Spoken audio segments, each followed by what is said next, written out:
بلکہ غصہ کرے تو کس پر کرے؟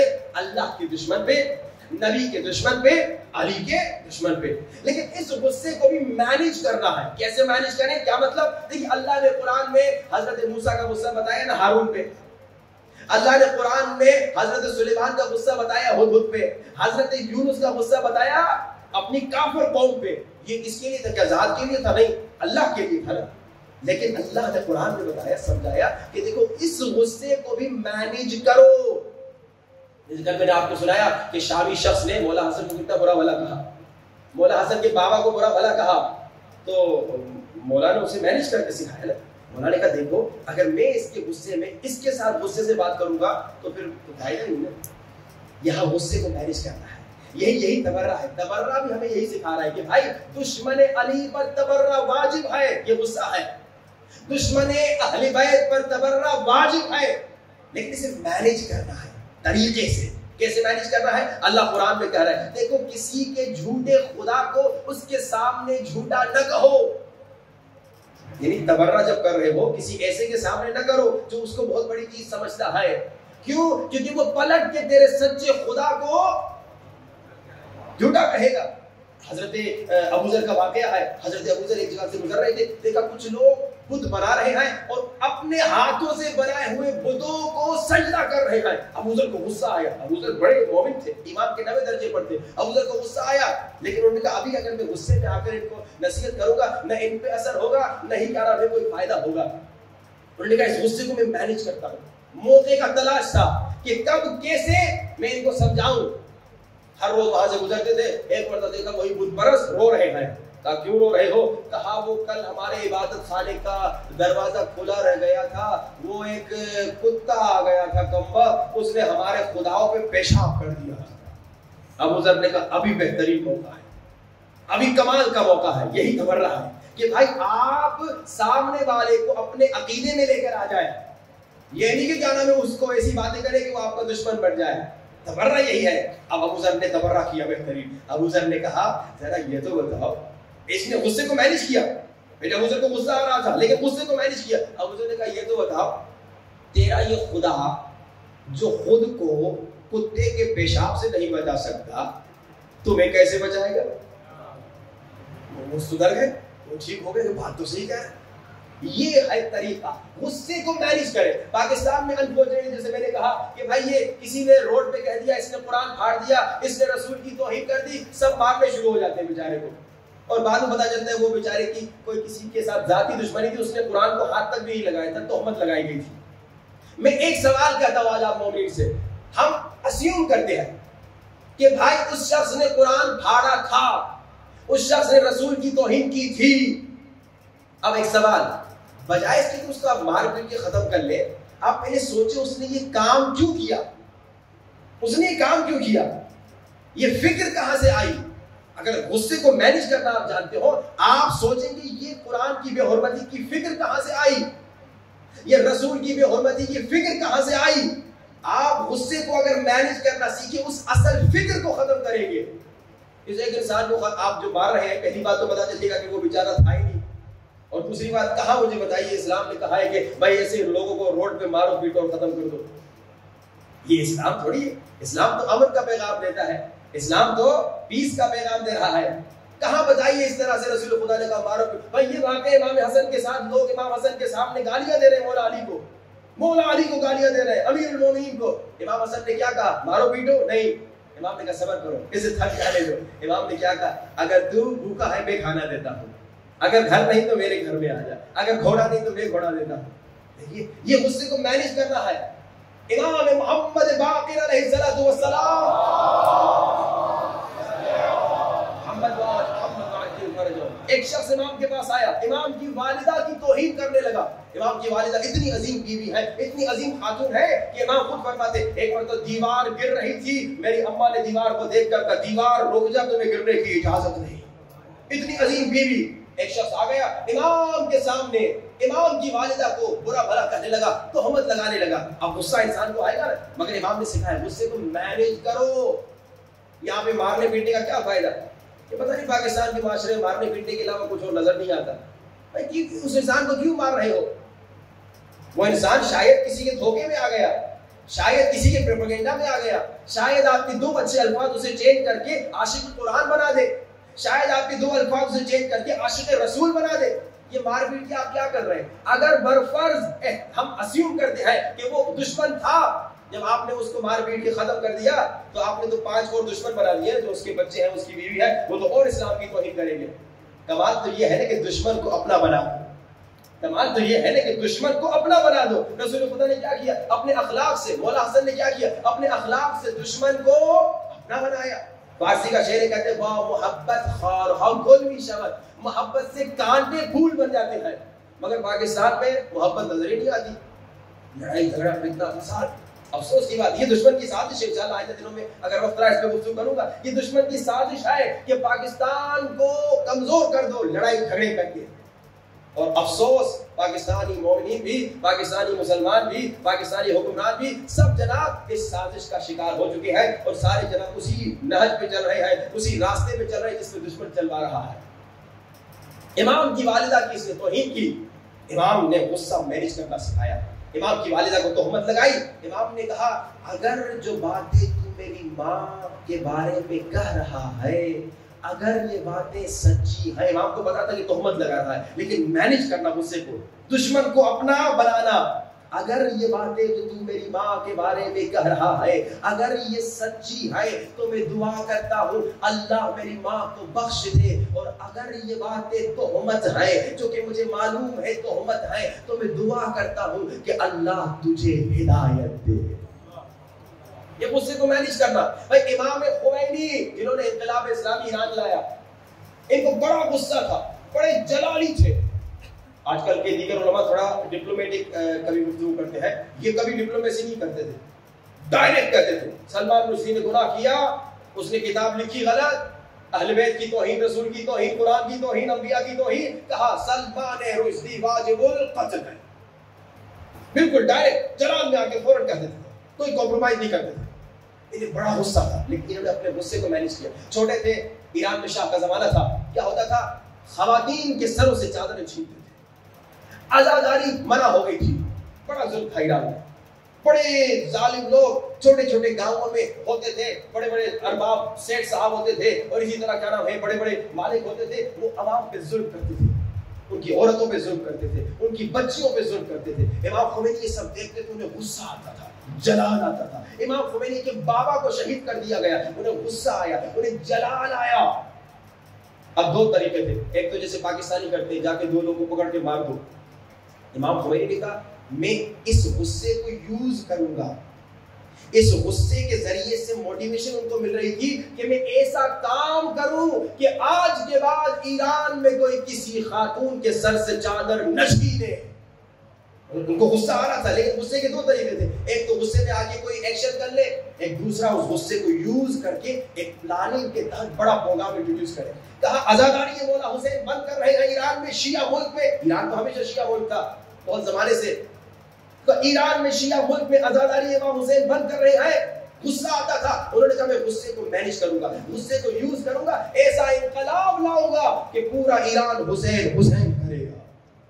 اور یہی انہوں نے کیا کہ الحمدللہ آج وہاں پہ خواتین چادر پہن کے گھومتی ہے آرام سے، آج وہاں پہ قدم قدم پہ جگہ جگہ پہ مولا حسین کا نام ہے، مولا حسین کا ذکر ہے۔ واحد ایسا ملک ہے جہاں پورے ملک میں اشہد ان علی ولی اللہ کی اذان ہے۔ یہ کسی غصے کو یوز کیا امام خمینی نے۔ غصے کو کنٹرول کیجئے اور مینج کیجئے تو آپ کو بہت فائدہ دے گا، کیونکہ یہ ایک ایموشن ہے، ایک احساس ہے ہمارے اندر، اس کو اگر ہم یوز کریں، مینج کریں صحیح طرح سے تو ہمیں فائدہ دے گا۔ بالکل جیسے میں نے آگ کی مثال دی، مولا نے فرمایا غصہ آگ ہے، غصے کو یوز کریں، مینج کریں۔ اب بہت ساری باتیں تھی، میں اس میں یہاں تک غصے کو روکتا ہوں، اور کچھ میں نے نسخے بتائے تھے غصے پہ کنٹرول کرنے کے، کچھ تو پچھلے میں نے بتائے، 2-4 آج بتا دوں۔ ایک غصہ آئے تو اپنی سچویشن بدلو، کھڑے ہو بیٹھو، بیٹھے ہو لیٹ جاؤ، دوسرا وضو کرو، تیسرا صلوات پڑھو۔ اب جن نے 500 صلوات پڑھی وہ بھی تو ہاتھ اٹھا کے بتائے نا، صلی اللہ محمد وآل محمد۔ اب مجھے لگ یہ رہا ہے کہ جتنے لوگوں نے کل وعدہ کیا سب نے ماشاءاللہ آج 500 صلوات پڑھی ہے۔ چکوال کے مومنین کے لیے بلند ترین صلوات محمد وآل محمد، اور جنہوں نے نہیں پڑھی خدا را صلوات. دیکھیے اگر میں یہ کہتا نا کہ ہر روز 500 روپے مولانا کے اکاؤنٹ میں ڈال دو تو پھر تو آپ کو پریشان ہونے کی ضرورت تھی. لیکن میں نے کہا ہر روز 500 صلوات اپنے آخرت کے اکاؤنٹ میں ڈال دو. تو یہاں کنجوسی نہ کیجیے. وہاں آخرت میں نا جب قیامت کے دن یا برزخ میں آپ دیکھیں گے یہ لوگ جو آپ کے ساتھ بیٹھے ہوئے تھے اور ہر روز 500 صلوات پڑھ رہے تھے اور آپ سن رہے تھے مگر عمل نہیں کر رہے تھے, تو وہاں آپ کو بڑی حسرت ہوگی کہ ہم بھی تو سنتے تھے, مجلس میں ہوتے تھے مگر سستی کرتے تھے, امام کو تحفہ نہیں دیتے تھے. ہمارا ساتھ والا پڑھتا گیا صلوات اور اسے دیکھیے کتنا اجر ملا اور امام کو ہدیہ دے. حل جزاء الاحسان الا الاحسان. اب غصے پہ کنٹرول کریں. کیسے؟ اگر آپ غصے پہ کنٹرول کرنا چاہ رہے ہیں معاف کر دیں. انسان غصے پہ کب کنٹرول نہیں کر پاتا؟ کیونکہ وہ معاف نہیں کرتا. اگر آپ معاف کر دیں ایک انسان کو تو کیا ہوگا؟ آپ کو سکون مل جائے گا, غصے پہ کنٹرول آرام سے ہو جائے گا. اور جب تک آپ کسی انسان کو معاف نہیں کرتے کیا نقصان ہوتا ہے؟ وہ کانٹا آپ کے ذہن میں چبھتا ہے, اسے کچھ نہیں ہوتا. ایک مومن آیا میرے ساتھ بیٹھا ہوا تھا, تھوڑی دیر کے بعد دوسرا مومن ہے, دونوں ہمارے دوست تھے. یہ جو پہلے ہمارے ساتھ بیٹھا ہوا تھا جیسے دوسرا مومن ہے اس کا چہرہ بگڑ گیا, یہ غصے میں آ گیا, عجیب و غریب شکل. میں نے کہا بھائی کیا ہوا؟ کوئی تکلیف ہے؟ کہا نہیں کوئی تکلیف نہیں, یہ جو سامنے والا ہے اس نے 20 سال پہلے مجھے فلاں جملہ کہا تھا. میں نے کہا وہ تو بھول گیا ہوگا لیکن 20 سال سے تیرے دماغ میں کانٹا چبھا ہوا ہے. یہ مومن جو معاف نہیں کرتے نا, یہ جو بخشتے نہیں ہے, یہ جو ایک دوسرے کو معاف نہیں کرتے, وہ جس نے گالی دی, جس نے جملہ غلط کہا اسے عذاب ہوگا, اسے سزا ملے گی, وہ تو سکون میں ہے. اس نے ایک جملہ کہہ دیا چلا گیا, 20 سال سے آپ کے ذہن میں چبھ رہا ہے اس نے مجھے یہ جملہ کہا, فلاں نے مجھے یہ جملہ کہا. خواتین میں یہ بہت زیادہ ہوتا ہے, 30 سال پہلے اس نے یہ جملہ کہا, میں کیسے بولا ہوں, اور 30 سال سے تمہارے ذہن میں یہ چبھ رہا ہے کانٹا, اسے تو کچھ نہیں ہو رہا. تکلیف تمہیں, عذاب میں تم, بخش دو, معاف کر دو, غصے پہ کنٹرول ہوگا. دوسرا کیا کریں, غصے پہ کیسے کنٹرول کریں؟ جب بھی غصہ آئے نا تو زبان پہ کنٹرول کریں, یہ منہ بند کر دیں. جھگڑا تبھی ہوتا ہے جب یہ اس نے ایک جملہ کہا, آپ نے دوسرا جملہ کہا, پھر اس نے ایک جملہ کہا, پھر آپ نے ایک جملہ کہا. لوگ کہتے ہیں کہ اگر جواب نہیں دوں گا بستی ہو جائے گی. بستی نہیں ہوگی, جواب نہیں دو گے تو عزت ہوگی. وہ ایک عالم دین کا کمال کا واقعہ ہے, کہتے ہیں کہ صبح سویرے میں دادا خود سے پڑھ کے واپس آیا تھا, تو صبح سویرے کسی خاتون نے دروازے میں دستک دی, میں نیند سے اٹھا میں نے کہا پتہ نہیں کیا ہو گیا ہے. دروازہ کھولا تو ایک بچی تھی, مومنہ تھی, اس کی تازہ شادی ہوئی تھی, اور یہ کہتی ہے کہ مولانا صاحب مجھے خبر ملی کہ آپ تازہ خون سے آئے ہیں, تو مجھے کوئی تعویذ دیجیے, مجھے کوئی تعویذ دیجیے. بھائی کس چیز کا تعویذ؟ کہا وہ میری ساس جو ہے نا بہت لڑتی ہے, تو کوئی تعویذ دیجیے اس کا منہ بند ہو جائے. مولانا نیند میں تھے, انہیں بڑا غصہ آیا تھا, تو یہ گانے کا ٹائم ہے. مولانا کہا چلو ابھی ٹھہرو تعویذ دیتا ہوں. گھر گئے اور وہاں سے وہ جو بھی کاغذ نظر آئے, اخبار نظر آئے, وہاں سے ایک ٹکڑا پھاڑا اور وہ بند کر کے کہا کہ بیٹا یہ تعویذ ہے تمہارا. کہا مولانا کیسے اس کو استعمال کروں؟ کہا جب تیری ساس تمہیں ڈانٹے, گالی دے, بدتمیزی کرے اور کیا نام ہے غصہ کرے تم پہ, اسے تم دانتوں کے بیچ میں ڈال دینا, اور جتنی وہ گالی آتے اتنا اسے دبانا, جتنا وہ تم پہ غصہ کرے اتنا تم اس تعویذ کو دبانا. کچھ دنوں میں تیری ساس پہ اثر ہو جائے گا, تیری ساس چپ ہو جائے گی.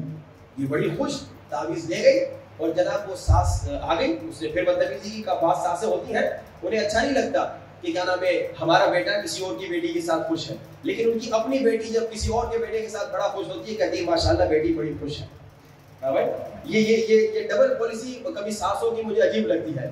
ہاں بھائی, اپنی بیٹی ہی کسی اور کے بیٹے کو نچاتی ہے, گھماتی ہے, پھراتی ہے, کہتی ہے ماشاءاللہ میری بیٹی بڑی خوش ہے. لیکن کسی اور کی بیٹی آپ کے بیٹے کے ساتھ خوشی سے رہنا چاہتی ہے تو کہتی ہے کل کی لڑکی میرے بیٹے کو انگلیوں پہ نچا رہی ہے. یہ ساسوں میں اکثر پرابلم ہوتی ہے, یہ ڈبل اسٹینڈرڈ پالیسی ہوتی ہے. اب جناب ساس آ گئی اور ساس نے برا بھلا کہا, بدتمیزی کی, اس نے یہ تعویذ اپنے دانتوں میں ڈالا, وہ جتنا غصہ کر رہی ہے اتنا دبا رہی. 2-3 دنوں کے بعد وہ انڈے لے کر آ گئی, وہ مکھن لے کے آ گئی. مولانا صاحب تمہارے تعویذ نے تو معجزہ کر دیا. مولانا نے کہا تعویذ دکھا, کھول کے دکھایا, کیا تھا؟ اخبار کا ایک ٹکڑا تھا, فلاں دن فلاں جگہ پہ دھماکہ ہوا, 4 لوگ مر گئے. بھائی یہ کیا بات ہے, آپ نے تعویذ نہیں دیا, یہ کیا دیا؟ کہا تعویذ اصل میں سکوت تھا, چپ ہونا تھا. میں سمجھ گیا تیری پرابلم کیا تھی. ساس کچھ کہتی تھی, تو 4 جملے کہتی تھی, تو اسے اور غصہ آتا تھا, پھر وہ کہتی تھی, پھر تو کہتی تھی, جھگڑا ہو جاتا تھا. اب ہوا یہ کہ تیری ساس نے بدتمیزی کی, غصہ کیا, ڈانٹا, تو چپ ہو گئی. 2-4 دنوں کے بعد ساس کی تھک گئی, بیکار میں غصہ میں کیوں کر, ادھر سے جواب ہی نہیں آ رہا. علماء حق کی صحت و سلامتی کے لیے برکت سوال